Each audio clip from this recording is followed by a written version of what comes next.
आपको अकेला जाना पड़ेगा, आपके साथ कोई वस्तु नहीं जाएगी, पर कर्म जाएंगे।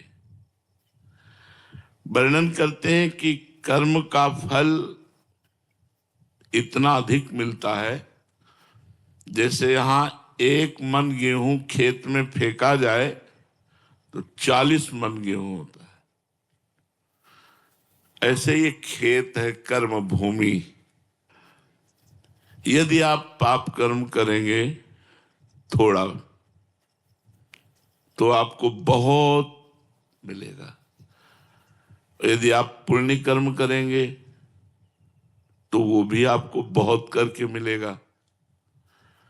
पाप कर्म का फल दुख, रोग, नरक और अन्य योनियों में जन्म लेना है। पुण्य कर्म का फल सुख, स्वर्ग और अच्छे कुलों में जन्म लेना है। इन दोनों कर्मों से अलग हट करके है भगवत भजन, जो पाप और पुण्य दोनों से अलग है। ये सीधे भगवत प्राप्ति कराता है, मोक्ष प्राप्त कराता है, अखंड सुख प्राप्त कराता है, जहां किंचन मात्र दुख नहीं, मरना जन्मना रोग, किसी भी तरह का कोई दुख नहीं। अब समस्या पड़ती है कि पाप और पुण्य कर्म करने में तो मन न लग सकता है हमारा। पुण्य कर्मों में भी लग सकता है, दान है, भंडारा कराना है, तीर्थ स्नान करना है, ये सब। भजन में मन लगना, जो पाप और पुण्य दोनों से अलग है, और वो केवल मनुष्य जन्म में हो सकता है, किसी और योनियों में नहीं। अगर ये चूक हो गई कि आप भजन नहीं किए तो बड़ा पछताना पड़ेगा। मन पछतई है अवसर बीते। अब बात घूम के आई मन पे। ये है क्या मन? ये मन है क्या? मन ना तो आप इसे चैतन्य ही कह सकते हैं, क्योंकि आत्मा नहीं है, और ना आप इसे जड़ कह सकते हैं। ये उभय रूप है। इंद्रियाणाम मनश्चास्मि वैसे भगवत स्वरूप है, पर ये जड़ भी है और चैतन्य भी है। जो भगवान ने अपनी माया प्रकृति का वर्णन किया, अष्टधा प्रकृति का, उसमें मन का भी वर्णन किया है। ये प्रकृति से युक्त है, और शास्त्रों में इसे आत्मस्वरूप भी बताया है, ये भगवत स्वरूप भी है। तो कह रहे हैं अगर मन आपका वश में हो गया तो मोक्ष, और मन अधीन नहीं हुआ, भजन में नहीं लगा, तो यही दुर्गति। दुर्गति और सदगति आपके मन के अधीन है।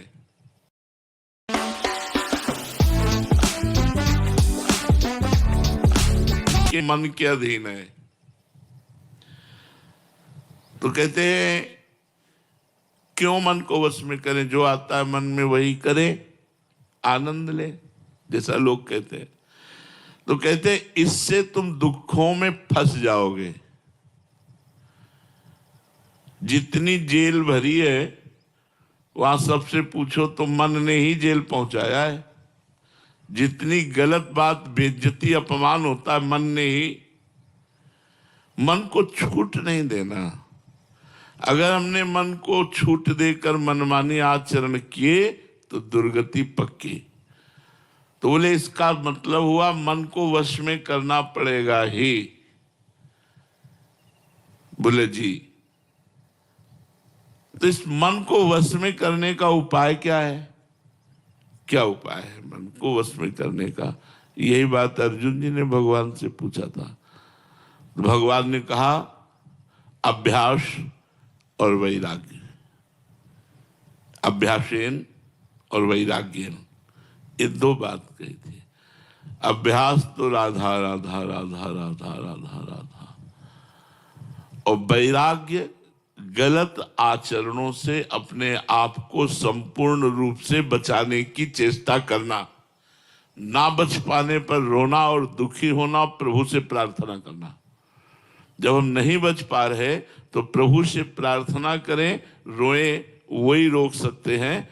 कोशिश हमारी पूरी रहे, हमारी मनमानी आचरण ना हो। मन को अगर वश में करना है तो किसी भी भोग को भोगते समय नाम न छोड़िए, तो मन वश में हो जाएगा, पर नाम चलेगा नहीं। गुलाब जामुन पाना है, समोसा चटनी पाना है, अच्छे अच्छे पदार्थ उस समय चले, राधा राधा, तो गुलाब जामुन का स्वाद आपको फंसा नहीं पाएगा। इसी तरह संपूर्ण भोग, जितने भी भोग संसार के हैं, गृहस्थ में या वैराग्य में जो भी सेवन किए जाते हैं, यदि बहुत काम की बात है, यदि भोग भोगते समय अभ्यास नाम का चल रहा है तो आपको भोग का जो स्वाद है वो फंसा नहीं पाएगा। और दूसरा वैराग्य, जो शास्त्र निषेध करता है, संत जन निषेध करते, वो हमें नहीं करना। नहीं, फंस जाओगे पक्का, चाहे जितने चतुर हो फंस जाओगे। शास्त्र जो कहता है उसकी आज्ञा का यदि अक्षरशः पालन करोगे तो आपको माया फंसाएगी नहीं। अगर आज्ञा उल्लंघन शास्त्र की हुई तो आप फंसे फंसाए हो, चिंता शोक दुख संकट ये जरूर आपको घेर लेंगे। अभ्यास हर कार्य करते हुए नाम जप करना, हर भोग भोगते हुए जो शास्त्र युक्त है नाम जप करना। और वैराग्य, जिसे शास्त्र निषेध करता है, संत जन निषेध करते हैं, वो हम ना करें। फिर मन को हर समय देखते रहना, कहाँ जा रहा है, गलत जा रहा, तुरंत धिक्कार करके उसे हटाओ। ये जन्म भगवान के लिए मिला, तू गलत चिंतन करा रहा है। अगर सही जगह जा रहा है तो सपोर्ट कर दो उसको, धन्यवाद, बड़ी कृपा आपकी, आप भजन में लग रहे हैं। मन की चेष्टा को देखते रहना, मन को वश में करने के उपाय, पहला अभ्यास, दूसरा वैराग्य, तीसरा मन का निरीक्षण करते रहना, हर समय मन को देखते रहना। ऐसा नहीं हो पाता है, मन जो दिखाता है वो हम देखते हैं, हम मन को नहीं देख पाते। मन जो कराता है वो हम करते हैं, मन के ऊपर शासन नहीं कर पाते। यही साधक और असाधक में अंतर है। साधक हर समय मन को देखता रहता है, अगर वो गलत चेष्टा करता है, गलत संकल्प करता है तो उसकी वो काट करता है, वो धिक्कारता है, वो परेशान अंदर से होता, नहीं नहीं ये नहीं होना चाहिए। तो फिर मन सफल नहीं हो पाता है, क्योंकि वो साधक है, भगवान का भजन करता है। चौथा, गलत आचरण के लिए मन जब कहे तो हमें चलना ही नहीं है गलत आचरण में, चाहे वो जितना कहे। वो इतना कहेगा कि आप व्यथित होकर वही कर बैठेंगे। मन की चाल पहले वो धीरे से फंसाता है और फिर हावी हो जाता है। ऐसे ही, अरे ऐसा थोड़ी करेंगे, बस वहां तक टहल आते हैं, वो धीरे से वहां ले जाएगा, वो ले जाकर अपने बस में कर लेगा। तो मन के कथनानुसार हमको नहीं चलना है। तस्मात् शास्त्रम प्रमाणम ते कार्या कार्यो व्यवस्थितौ, कार्य और अकार्य करना क्या है क्या नहीं करना, इस शास्त्र के अनुसार चलना है। मन को बार बार भगवान की बातें सुनाना, इससे बस में होने लगेगा। अगर आपको ऐसा अवसर नहीं मिलता, बात वैसे तो अवसर है ही, मोबाइल भगवान है, आप संतों की वाणी, भगवान के पावन प्रवचन, पावन सत्संग, आप थोड़ी थोड़ी देर में आप सत्संग सुनते रहिए, आपका मन वश में होने लगेगा।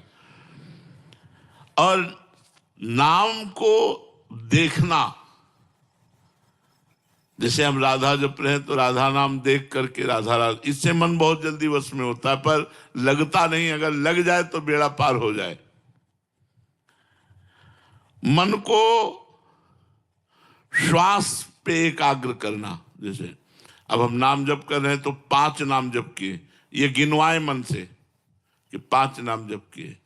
अब श्वास छोड़ी तो 5 नाम जप किए, ये मन को गिनवाओ। और वो जब इसमें लगेगा तो वश में हो जाएगा। ये सब उपाय मन के वश में करने के बता रहे। और जब बिल्कुल कोई उपाय काम न करे तो हाथ उठाकर ऐसे भगवान से कहो, हे शरणागत प्रतिपाल, हे करुणा सिंधु, अब मन से हमको बचा लो, नहीं ये मन हमें मार डाल। इतना व्यथित करता है, वो करना ही पड़ता है, करना ही पड़ता है, इतना व्यथित करता है, करना ही पड़ता। आप लोग सब देख लो ना, तो उस समय भगवान की शरण में होकर भगवान को पुकारे, प्रेम पूर्वक भगवान का नाम कीर्तन करे, उनसे प्रार्थना करे तो मन वश में हो जाएगा। मन को वश में करने के लिए नियम पालन आवश्यक है। एक दिन सत्संग में यही कहा था यमुना किनारे कि आप 10,000 नाम का रोज जप का नियम लीजिए, आगे भगवान देखो तुम्हारा कैसे मंगल करते हैं।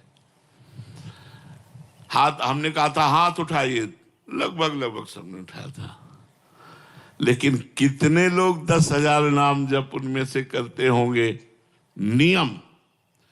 नियम में ही इतनी सामर्थ्य है कि मन को वश में कर लेता है। जो नियम, वो नियम, मरना जीना दुख सुख हानि लाभ इसकी कोई परवाह नहीं, नियम से मन वश में होता है। उठने का नियम, खाने का नियम, जप का नियम, जो नियमावली होती है, दिनचर्या होती है, वो प्रायः गृहस्थी में बहुत कम लोग कर पाते हैं। विरक्ति में तो नियम से ही चलना ही होता है, और जो विरक्ति से नियम से नहीं चलता वो साधक नहीं है। पर गृहस्थी में भी यदि नियम से चले तो मन वश में हो जाए। मन को वश में करने के लिए नियम लेना आवश्यक है। मैं ये नियम लेता हूं, अब बार बार खाना, बार बार ऐसे करना, इससे मन तुम्हारा चंचल रहे। नियम ले लो, एक बार 11 से 12 के बीच में भोजन करना है, एक बार 7 से 8 के बीच में भोजन करना है, बस बीच में पानी के अलावा और कुछ नहीं। कुछ नियम लो। एक बार दिन में भोजन करके अगर आपको ज्यादा मेहनत नहीं पड़ती तो काम चलाया जा सकता है। एक बार नाश्ता कर लीजिए, एक बार भोजन कर लीजिए, छोड़ दीजिए और नाम जप कीजिए। देखिए शाम के थोड़ा दूध ले लीजिए, कुछ नियम रखिए, मन वश में होगा। सात्विक भोजन, नियमित भोजन, नियमित दिनचर्या। मन को वश में करने के लिए जब हम चेष्टा करते हैं तब ये बलवान और हमको परास्त करता है, इसलिए सावधान रहें। जैसे किसी पहलवान को आप पटकना चाहें, मन पहलवान है, फिर वो सारे दांव पेच मारेगा कि आप छाचित गिरे, धोबिया पछाड़ मारेगा एकदम। तो जिस समय आप मन को वश में करने के लिए चले, उस समय गुरुदेव की कृपा मनाएं। हे गुरुदेव भगवान, आपकी ही आज्ञा से मैं आपके भजन मार्ग में इस मन को लगाना चाहता हूं, आप कृपा, गुरु कृपा ही केवलम। तो गुरु कृपा से आपको बल मिलेगा जिससे आप मन को अपने वश में कर पाएंगे। घबराने की जरूरत नहीं, ऊबने की जरूरत नहीं, निराश होने की जरूरत नहीं और हारने की जरूरत नहीं।